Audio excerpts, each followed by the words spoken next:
안녕하세요. 저는 독일 뮌헨에 사는 슈테판 그로스만입니다. 바이에른주 전력청에서 프로젝트 관리자로 일한 지 벌써 8년째입니다. 이제는 뮌헨이 제 제2의 고향이 되었네요. 베를린 공과대학에서 전기공학을 전공했지만 독일 내 프로젝트만으로는 에너지 전환이라는 국가적 과제의 한계를 느꼈을 때 바이에른주의 기회가 찾아왔습니다. 처음에는 3년 계약으로 시작했는데 에너지 혁신의 중심에 있는 이곳에서 계속 머물기로 했습니다. 그 결정이 저를 독일 에너지 역사의 중요한 순간과 마주하게 할 줄은 정말 몰랐습니다. 전력청에서 근무하면서 가장 큰 고충은 신재생 에너지의 불안정성이었습니다. 태양광과 풍력이 전체 발전량의 40%를 넘어서면서 날씨에 따른 전력 공급의 변동성이 심각한 문제였죠. 흐린 날이 계속되거나 바람이 멈추면 전력망은 즉시 위기에 빠졌고, 반대로 맑고 바람 많은 날에는 과잉 생산된 전력을 저장할 곳이 없었습니다. 하루는 바람이 갑자기 멈춰 뮌헨 남부 지역이 3시간 동안 정전을 겪은 적도 있었습니다. 그런 날이면 과거의 안정적이던 원자력과 석탄 발전이 그리워질 정도였죠. 2024년 1월의 어느 날 제 일상에 큰 변화가 찾아왔습니다. 바이에른주 최대 규모의 ESS 에너지 저장 시스템 프로젝트 담당자로 발탁된 것입니다. 당시 독일은 2030년까지 탄소 중립 목표 달성을 위해 대규모 에너지 저장 시설이 절실했지만 유럽 기업들의 기술력으론 한계가 있었습니다. 특히 우리가 원하는 규모와 효율성을 갖춘 배터리 시스템을 유럽 내에서 찾기 어려웠죠. 첫 회의에서 저는 충격적인 소식을 들었습니다. 최종 입찰에 남은 5개 컨소시엄 중 3곳이 한국 기업이었던 것입니다. 솔직히 말해 저를 포함한 많은 동료들은 회의적이었습니다. 유럽의 전력망을 아시아 기업의 기술에 맡겨도 될까? 이런 의문이 회의실을 가득 채웠습니다. 특히 저는 독일의 기술력을 자부하던 사람으로서 한국 기업들이 우리의 까다로운 기준을 충족시킬 수 있을지 의구심이 컸습니다. 그러나 기술 평가 결과는 모두의 예상을 뒤엎었습니다. 한국 기업들이 제시한 솔루션은 효율성, 안정성, 수명 모든 면에서 유럽 경쟁사들을 압도했습니다. 특히 영하 20도의 혹한과 영상 40도의 폭염에서도 성능 저하가 거의 없는 배터리 기술은 바이에른의 변덕스러운 기후에 완벽하게 들어맞았습니다. 더구나 비용 면에서도 유럽 경쟁사들보다 15% 이상 저렴했죠. 프로젝트 담당자로서 저는 최종 입찰자들의 본사를 방문할 기회를 얻었습니다. 2024년 2월 생애 처음으로 한국을 방문하게 되었죠. 인천공항에 도착했을 때의 첫인상은 지금도 생생합니다.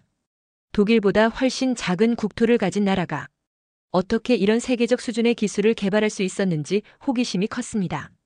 서울 인근의 배터리 연구소와 생산시설을 방문하면서 제 의문은 점차 해소되었습니다.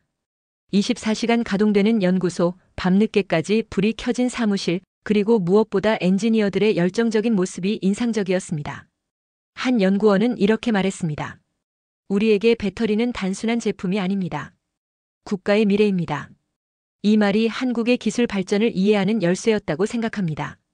독일로 돌아오는 비행기에서 저는 이 프로젝트가 단순한 에너지 저장 시설을 넘어 독일과 한국의 기술 협력의 새로운 장을 열게 될 것이라는 확신이 들었습니다. 제 손에는 두꺼운 기술 제안서가 들려 있었고 머릿속에는 한국에서 본 혁신적인 생산 라인과 연구 시설이 그려졌습니다. 이것이 바로 에너지 전환의 새로운 미래가 될 것이라는 희망이 피어났습니다. 프로젝트 승인 후 첫 현장 방문은 2024년 3월 중순 뮌헨 북부 다하우 인근의 넓은 들판에서 이루어졌습니다. 아직 추위가 가시지 않은 바이에른의 이른 봄이었죠. 온도계는 영하 5도를 가리키고 있었고 차에서 내리는 순간 차가운 바람이 뺨을 때렸습니다. 안전모와 조끼를 착용하고 현장으로 들어서자 상상 이상의 광경이 펼쳐졌습니다. 축구장 40개 크기의 부지에 이미 기초공사가 한창이었기 때문입니다. 한국 기업의 현장 책임자인 김 부장은 저를 프로젝트의 핵심 구역으로 안내했습니다. 그는 유창한 독일어로 설명을 이어갔는데 베를린에서 5년간 연구원으로 일했다고 했습니다. 그의 전문성과 독일 문화에 대한 이해도는 제 예상을 훨씬 뛰어넘었습니다. 저는 김 부장에게 물었습니다. 이렇게 짧은 기간에 어떻게 이 규모의 공사를 시작할 수 있었는지요? 김 부장은 자부심 가득한 표정으로 설명했습니다. 한국에서는 이미 수십 개의 동일한 ESS 프로젝트를 완성했기 때문에 모듈화된 시스템과 표준화된 프로세스가 준비되어 있었다고 합니다.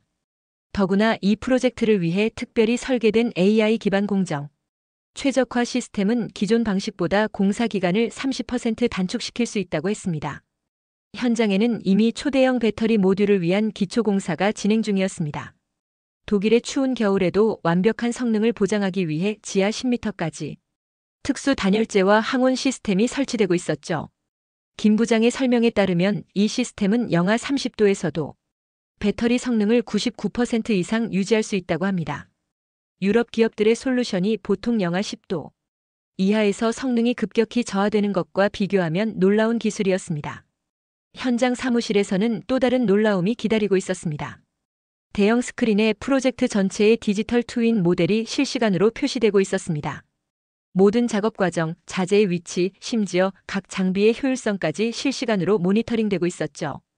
김 부장은 이 시스템을 통해 자재 낭비를 60% 줄이고 작업 효율은 40% 높일 수 있다고 자신 있게 말했습니다. 특히 인상적이었던 것은 한국에서 개발한 배터리 관리 시스템 BMS였습니다. 저는 전기공학 전공자로서 이 시스템의 복잡성과 정교함에 감탄할 수밖에 없었습니다. 기존 시스템들이 배터리 팩 단위로 관리했다면 한국의 BMS는 개별 셀 수준에서 실시간 모니터링과 제어가 가능했습니다. 이는 배터리 수명을 기존 대비 40% 연장하고 안전성을 크게 향상시키는 혁신이었습니다. 점심시간에 우리는 현장 식당에서 식사를 했습니다. 그곳에서 10개국 이상의 다양한 국적을 가진 엔지니어들을 만날 수 있었습니다.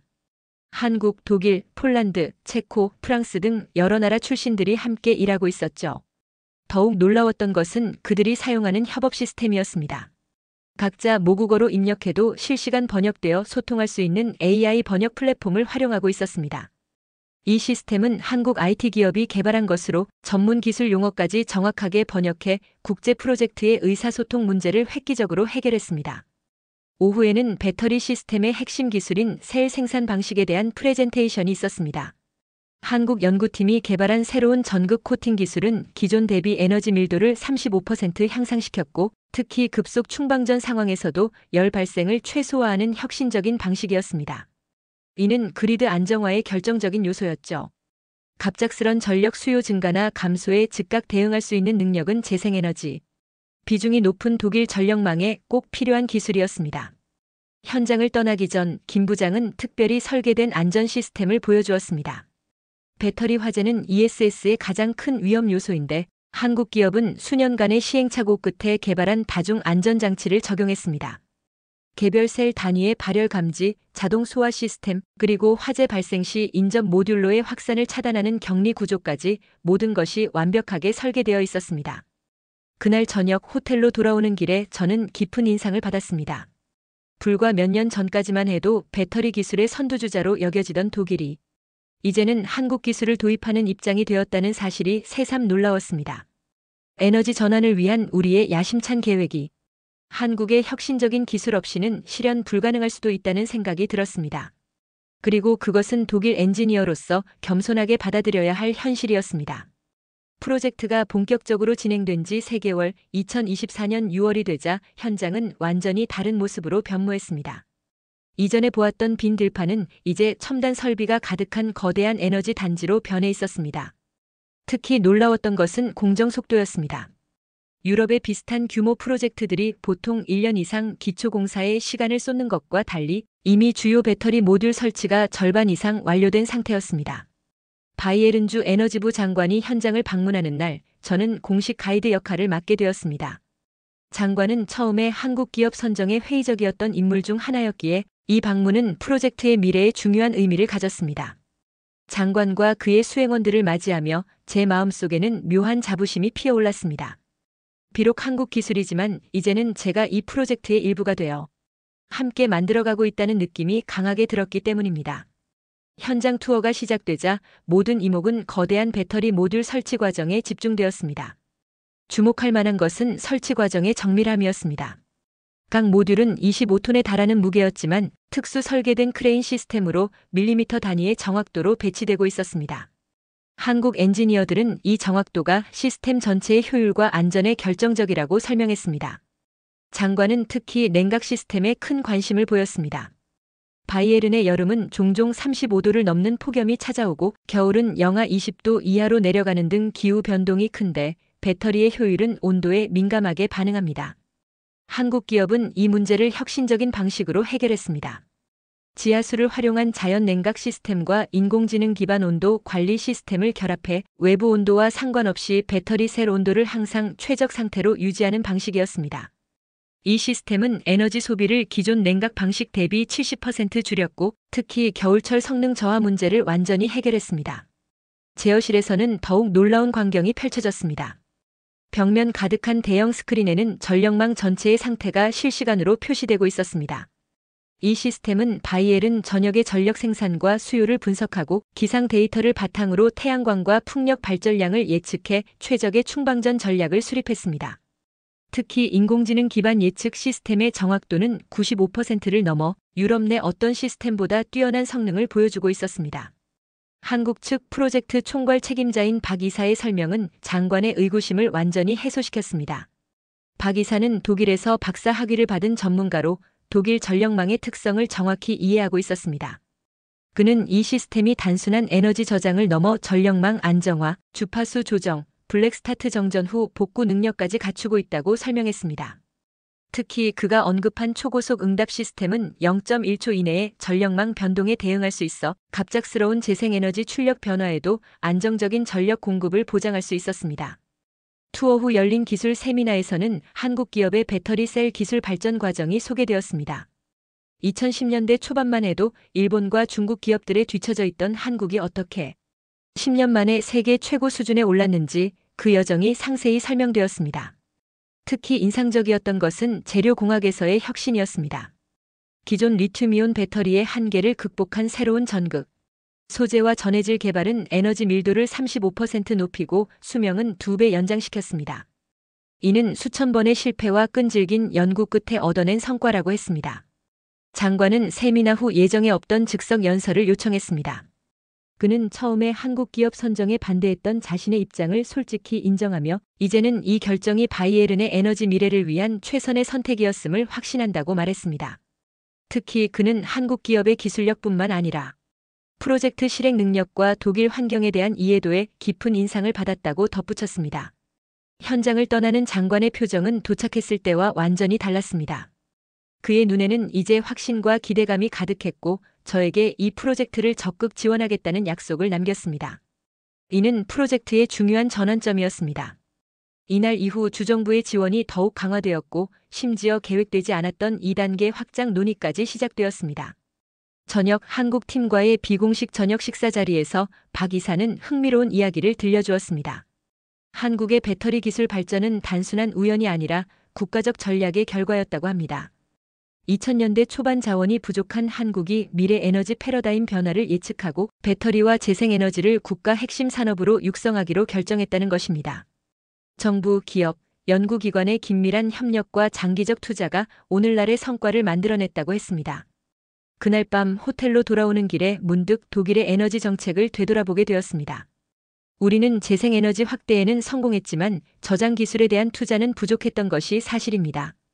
이제 에너지 전환의 다음 단계를 한국의 기술이 이끌게 된 것은 아이러니한 현실이지만 동시에 글로벌 기술 협력의 중요성을 일깨우는 소중한 교훈이었습니다. 2024년 9월 프로젝트 시작 6개월 만에 우리는 첫 번째 시범 운영 단계에 돌입했습니다. 배터리 모듈 전체의 80%가 설치 완료되었고 제어 시스템과 전력망 연결이 마무리된 상태였습니다. 이는 당초 계획보다 약 4개월 앞당겨진 일정이었습니다. 독일의 전통적인 인프라 프로젝트들이 대부분 기한을 넘기는 경우가 많은 것을 고려하면 이 자체로도 큰 성과였습니다. 시범 운영 첫날 바이엘은 전력청의 주요 인사들과 지역 언론 그리고 유럽 각국의 에너지 전문가들이 현장을 찾았습니다. 이날은 단순한 기술 시연을 넘어 독일의 에너지 전환 정책이 실질적인 결실을 맺는 순간으로 여겨졌습니다. 저는 프로젝트 관리자로서 긴장감과 자부심이 교차하는 복잡한 감정을 느꼈습니다. 시연은 3가지 핵심 시나리오로 구성되었습니다. 첫째, 대규모 태양광 발전소의 갑작스러운 출력 감소에 대응하는 상황. 둘째, 전력 수요가 급증하는 피크 타임 관리. 셋째, 소규모 정전 상황에서의 블랙스타트 능력 시험이었습니다. 이 모든 시나리오는 재생에너지 비중이 높은 독일 전력망이 실제로 직면하는 도전들이었습니다. 제어실의 긴장감은 최고조에 달했습니다. 박 이사는 자신감 넘치는 표정으로 시스템을 설명했지만 한국 엔지니어들의 이마에 맺힌 땀방울은 이 순간이 그들에게도 얼마나 중요한지를 보여주었습니다. 첫 번째 시험이 시작되었습니다. 바이엘은 남부의 대형 태양광 발전소 출력을 인위적으로 50% 감소시키는 상황이었습니다. 실제로는 구름이 갑자기 태양을 가리는 상황을 시뮬레이션한 것이죠. 결과는 모두의 예상을 뛰어넘었습니다. 전력망 주파수 변동은 0.05Hz 이내로 억제되었고 이는 EU 기준인 0.2Hz를 크게 밑도는 수치였습니다. 더 놀라운 것은 반응 속도였습니다. 출력 감소가 감지된 후 0.08초 만에 ESS가 전력 공급을 시작했는데 이는 기존 유럽 시스템의 3분의 1 수준이었습니다. 현장의 전문가들은 서로 놀란 표정을 교환했고 한 독일 교수는 이런 반응 속도는 교과서에만 있는 이론적 수치라고 생각했다고 말했습니다. 두 번째 시험은 더욱 도전적이었습니다. 저녁 피크 타임을 가정해 지역 전력 수요가 15분 동안 30% 급증하는 상황이었습니다. 이런 상황에서는 보통 값비싼 가스 발전소를 긴급 가동하거나 최악의 경우 일부 지역의 전력 공급을 제한해야 합니다. 그러나 우리의 ESS는 이 수요 증가를 완벽하게 감당해냈고 전력 품질 지표는 모두 안정적으로 유지되었습니다. 박 이사는 이 시스템이 최대 2시간 동안 바이엘은 전체 전력 수요의 15%를 담당할 수 있다고 설명했습니다. 이는 가스 발전소 3개를 대체할 수 있는 용량이었습니다. 마지막 시험은 가장 극단적인 시나리오였습니다. 지역 변전소 장애로 인한 부분 정전 상황에서 시스템의 독립 운영 능력을 테스트하는 것이었습니다. ESS는 즉시 독립 모드로 전환되어 주변 지역에 안정적인 전력을 공급했고 48분 후 주 전력망이 복구되자 완벽하게 재동기화되었습니다. 이런 블랙스타트 능력은 재생에너지 중심의 전력망에서 결정적인 안전장치이며 유럽에서는 아직 이 규모로 성공적으로 구현된 사례가 없었습니다. 시연이 끝난 후 바이엘은 전력청장은 예정에 없던 즉석 연설을 요청했습니다. 그는 30년간의 전력산업 경험에서 오늘 같은 기술적 도약을 본 적이 없다고 말했습니다. 특히 그는 한국 기업의 시스템 통합 능력을 높이 평가했습니다. 단순히 좋은 배터리를 만드는 것을 넘어 전력망 전체를 이해하고 최적화하는 총체적 접근법이 인상적이었다고 했습니다. 언론의 반응도 뜨거웠습니다. 바이에른 지역 신문은 물론 독일 전국 일간지와 유럽의 주요 경제지들이 이 프로젝트를 대대적으로 보도했습니다. 특히 프랑크푸르터 알게마인의 차이퉁은 독일 에너지 전환의 숨은 영웅, 한국 기술이라는 제목의 특집 기사를 내보냈습니다. 기사는 한국이 어떻게 배터리 기술의 선두주자가 되었는지 그리고 이 기술이 독일의 에너지 미래에 어떤 의미를 갖는지 상세히 다루었습니다. 시험 운영 이후 우리는 예상치 못한 방문자들을 맞이하게 되었습니다. 프랑스, 이탈리아, 스페인, 심지어 영국에서도 에너지 관련 정부 관계자들이 현장을 찾았습니다. 그들은 모두 비슷한 고민을 안고 있었습니다. 재생에너지 확대에 따른 전력망 불안정성을 어떻게 극복할 것인가? 그리고 그들은 우리의 프로젝트에서 해답을 찾고 있었습니다. 특히 인상적인 방문은 벨기에 에너지부 장관이었습니다. 그는 공개적으로 유럽의 배터리 기술이 아시아, 특히 한국에 뒤처져 있다는 사실을 인정하며 유럽이 기술 민족주의에서 벗어나 최선의 솔루션을 수용해야 한다고 주장했습니다. 이는 오랫동안 자국 기술 보호에 집중해온 유럽 정책의 중요한 변화를 시사하는 발언이었습니다. 한편 예상치 못한 위기도 찾아왔습니다. 10월 초 바이에른을 강타한 이례적인 폭풍으로 주변 전력선이 손상되고 일부 태양광 패널이 파손되었습니다. 전력망은 불안정해졌고 일부 지역은 정전 위험에 놓였습니다.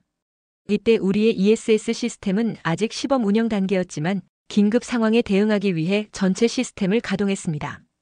48시간 동안 시스템은 완벽하게 작동했고 뮌헨 남부 지역의 30만 가구가 안정적인 전력을 공급받을 수 있었습니다. 이 사건은 계획된 시험이 아니었기에 더욱 의미가 컸습니다.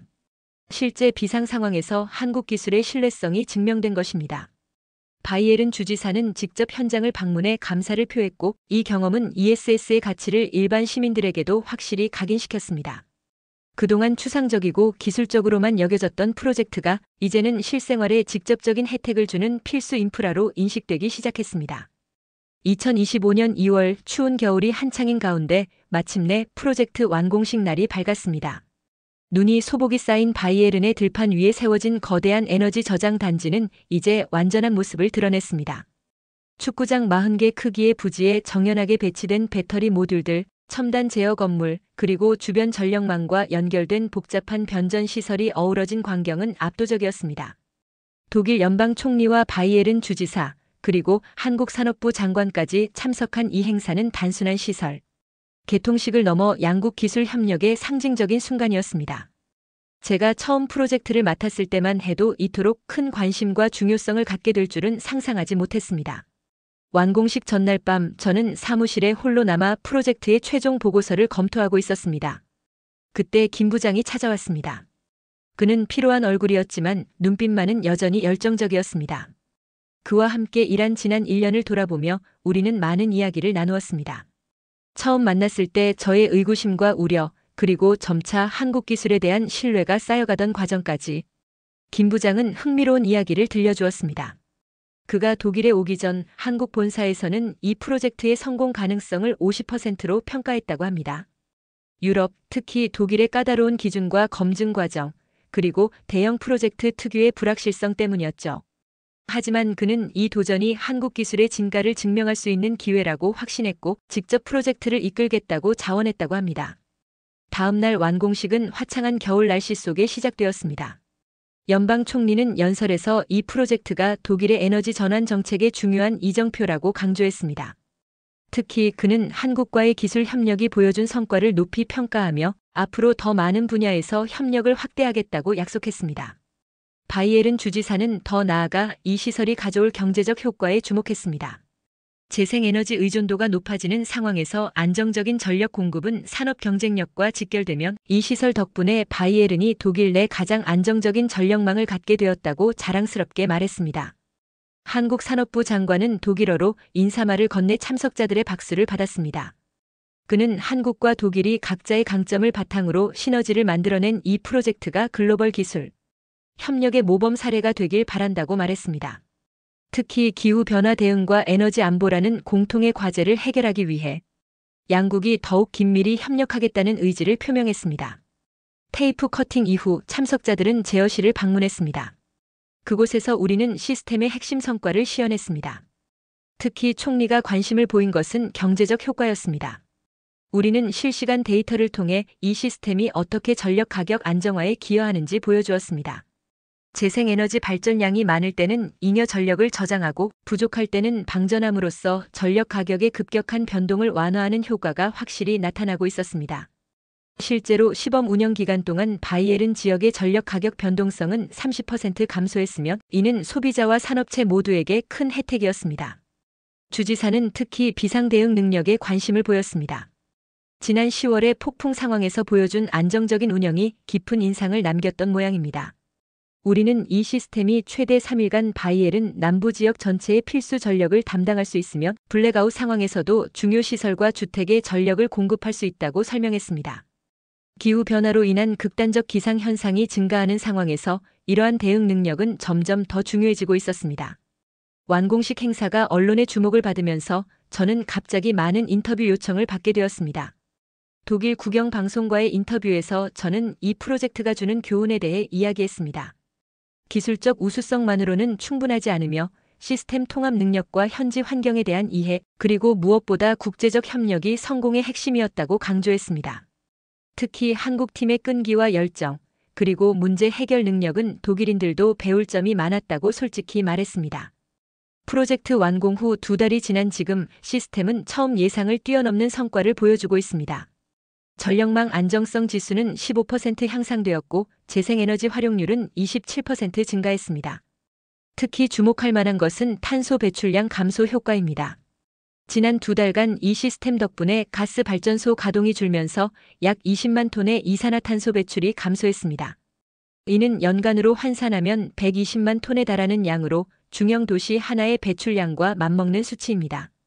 가장 뿌듯한 일은 다른 지역과 국가에서 이 모델을 벤치마킹하기 시작했다는 점입니다.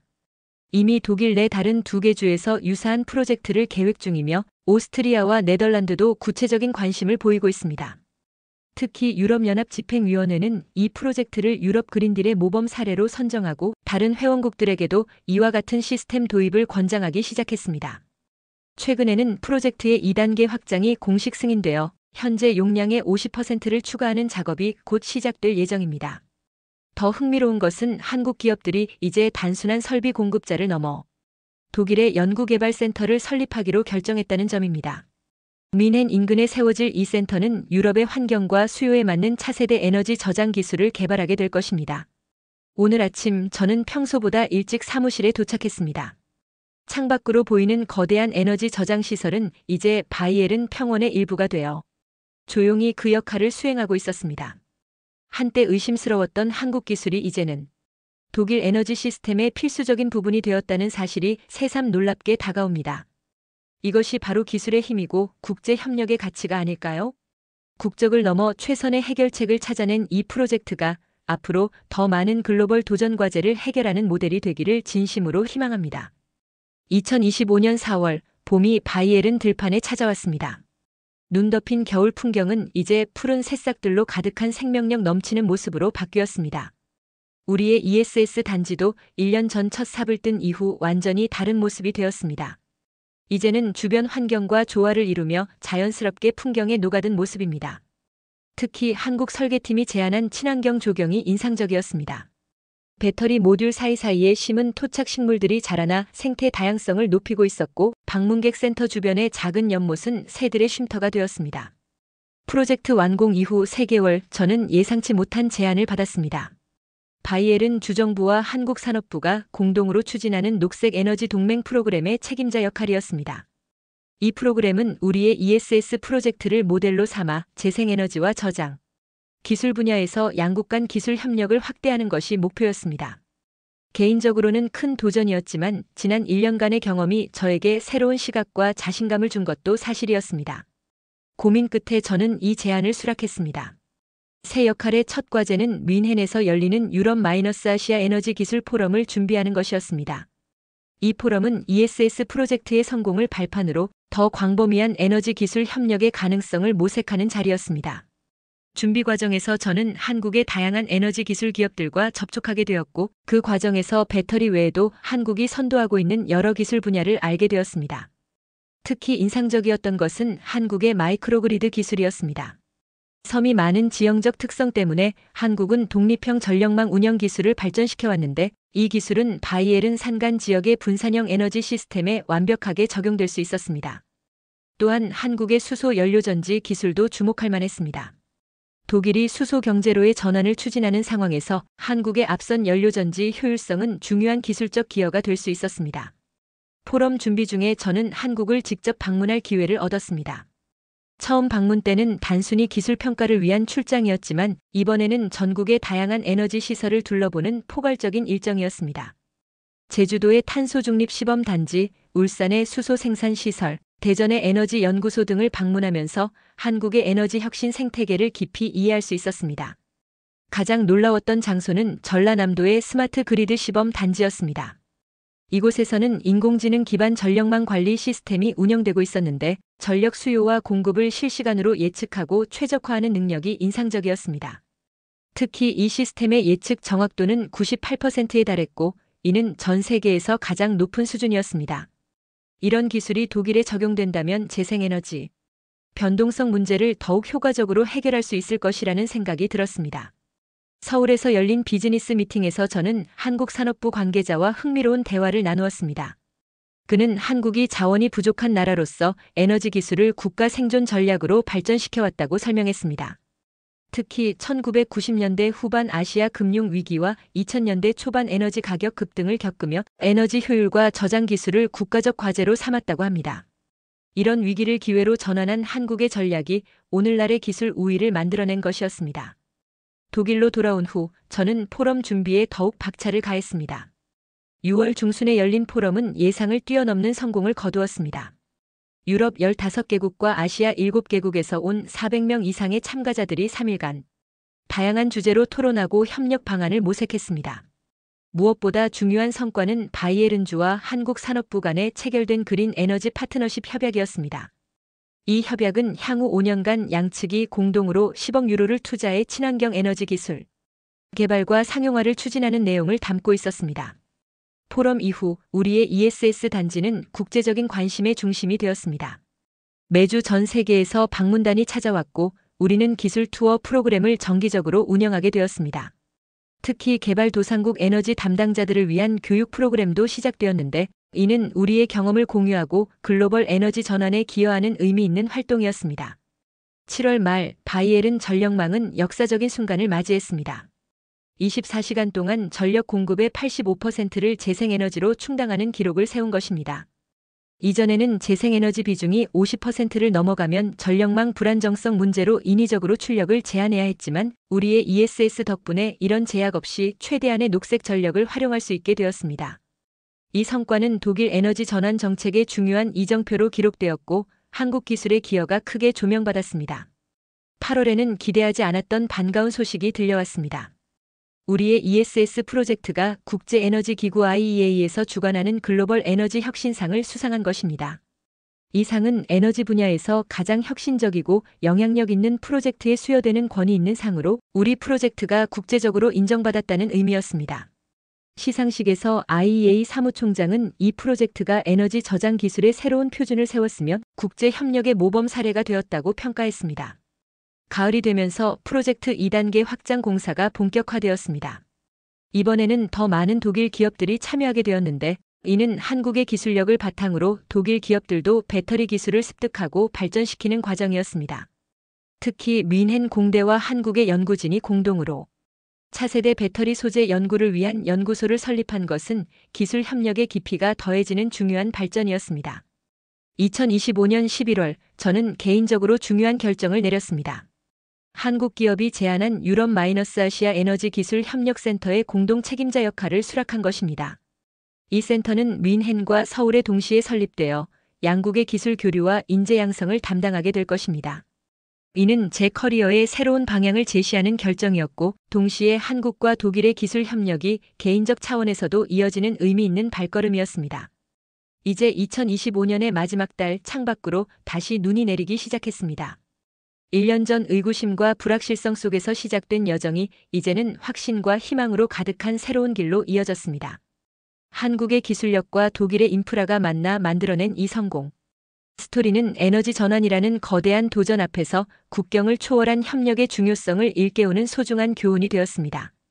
그리고 저는 이 역사적인 여정의 한가운데서 두 나라를 잇는 다리 역할을 할 수 있어 무한한 자부심을 느낍니다. 2026년 1월 유럽 전역을 강타한 세기적인 한파는 모든 에너지 시스템의 진정한 시험대가 되었습니다. 영하 25도까지 떨어진 기온은 100년 만의 기록적인 추위였고 거센 눈보라는 전력선을 손상시키며 여러 지역의 전력망을 위협했습니다. 유럽 각국이 비상 상황을 선포하고 있을 때 바이에른주는 상대적으로 안정적인 상황을 유지하고 있었습니다. 그 중심에는 우리의 ESS 시스템이 있었습니다. 한파가 시작되기 전 우리 시스템은 이미 겨울철 비상 운영 모드로 전환되어 있었습니다. 한국 엔지니어들이 특별히 설계한 이 운영 모드는 극한의 기상 조건을 대비해 추가적인 안전 마진을 확보하고 배터리 성능을 최적화하는 설정이었습니다.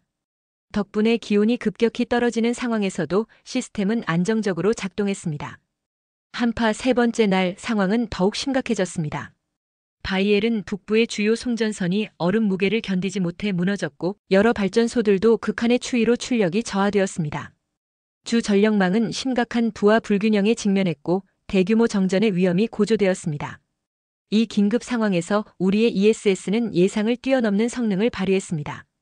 제어실은 24시간 비상체제로 운영되었고 한국과 독일 엔지니어들이 함께 상황을 모니터링하며 대응 전략을 수립했습니다.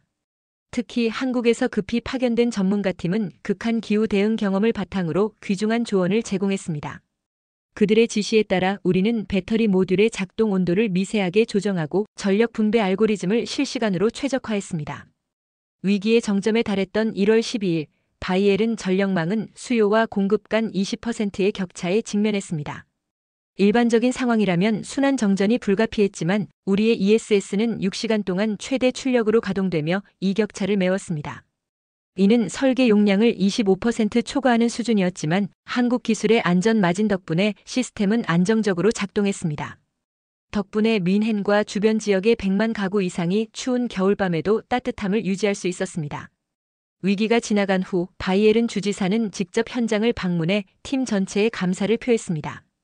특히 그는 한국 기술의 신뢰성과 극한 상황에서의 성능에 깊은 인상을 받았다고 말했습니다.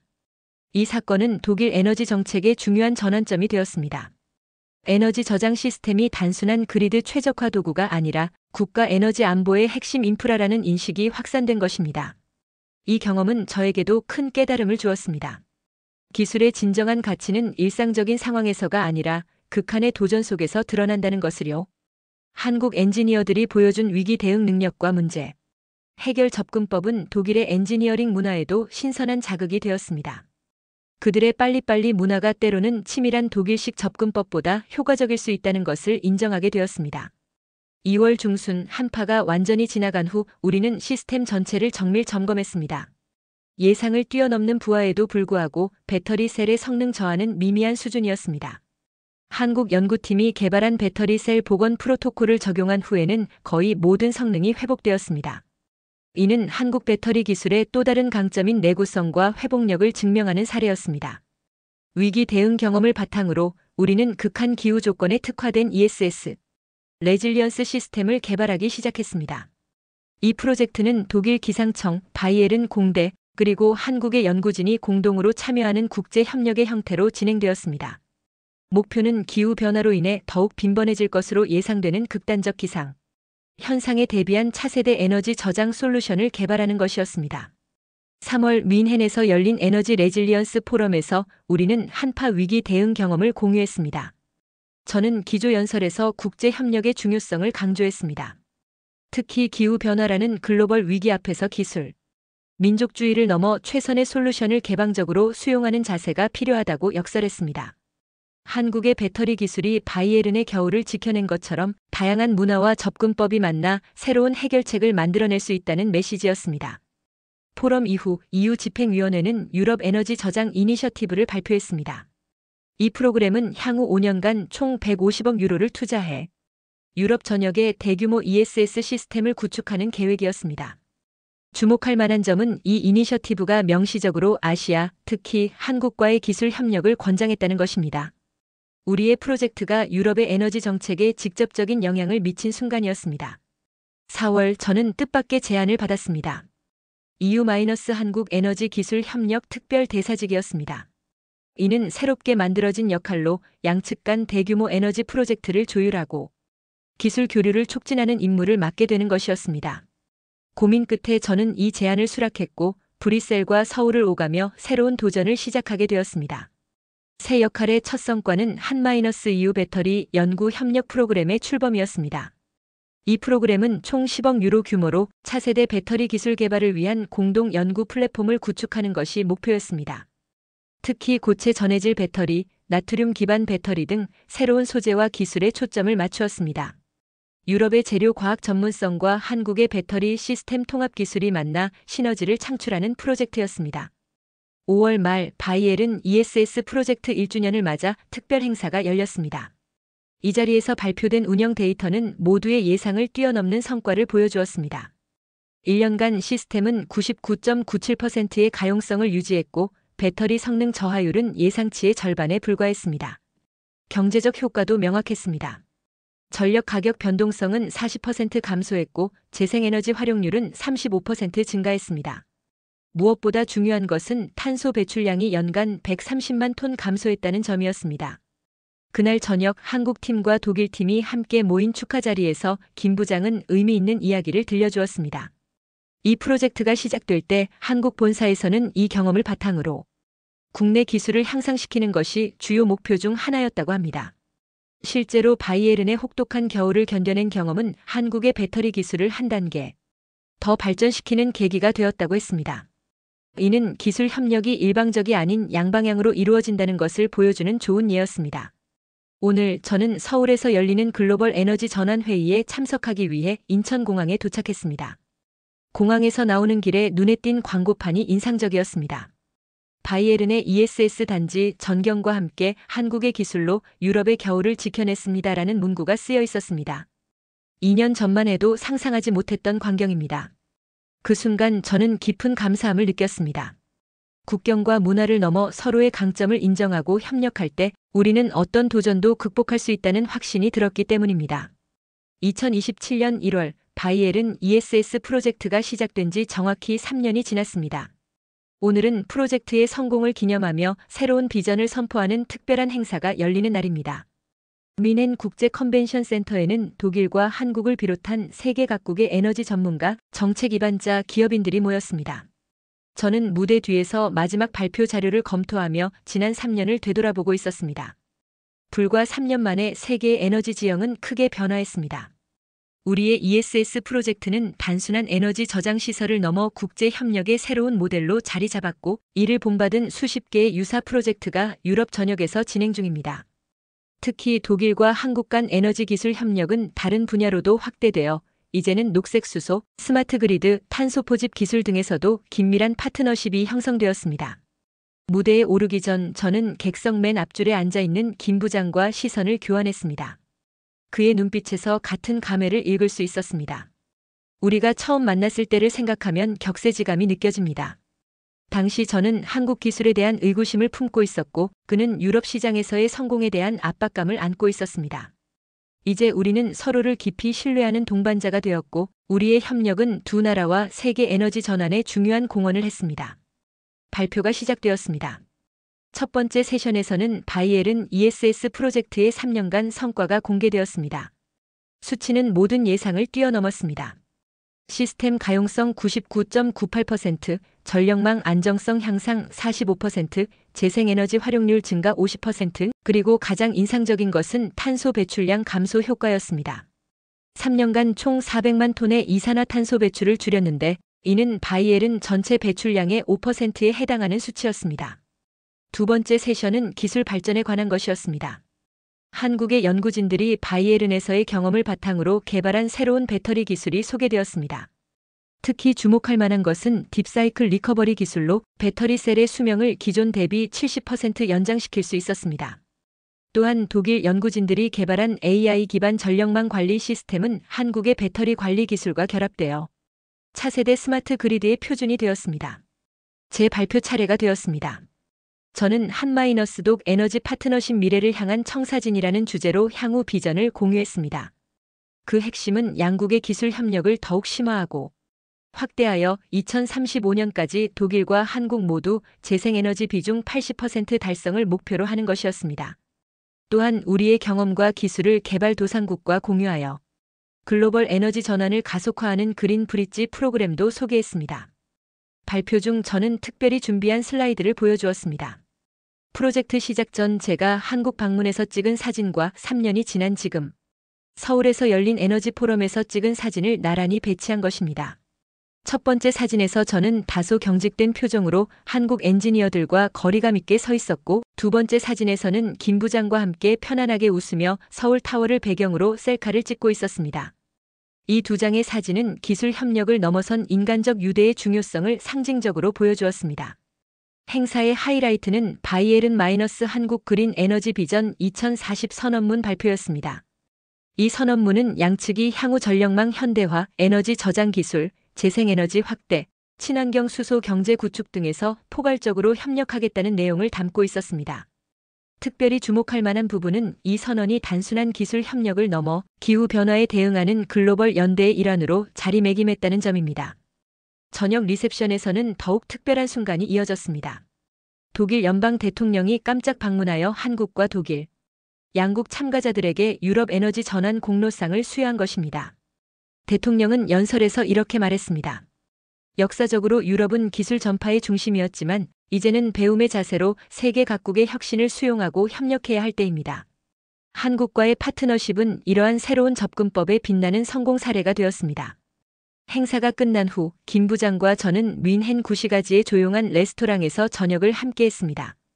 와인 한 잔을 마시며 그는 흥미로운 소식을 전해주었습니다. 한국 정부가 대규모 에너지 혁신 단지를 조성하는 프로젝트를 시작했는데, 그 모델이 바로 우리의 바이에른 ESS 프로젝트라는 것입니다.